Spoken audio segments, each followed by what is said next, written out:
Tahun baruan di rumah aja nggak bakalan bosen kalau kalian coba bikin sate ketumbar ini super gampang. Aku masukin dulu semua bahan bumbu halusnya, lalu aku haruskan pakai chopper Idealef, dia tajam dan juga lowat.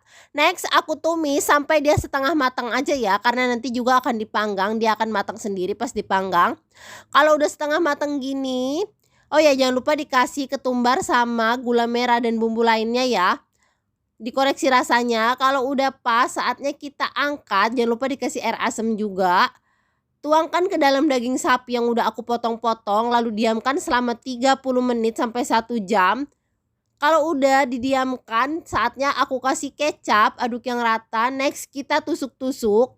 Sesuai selera kalian aja berapa banyak. Kalau aku satu tusuk isinya 3 biji, nanti hasilnya jadi 26 pieces. Ukuran lumayan besar seperti ini ya biar puas. Lalu aku siapkan 2-in-1 crab and grill maker dari Idealef. Dia ini anti lengket dan bisa banget buat manggang sate dan juga buat bikin crab ya bun. Karena dia anti lengket jadi simple banget. Kalau bikin sate gini nggak ada kerak-kerak membandel deh.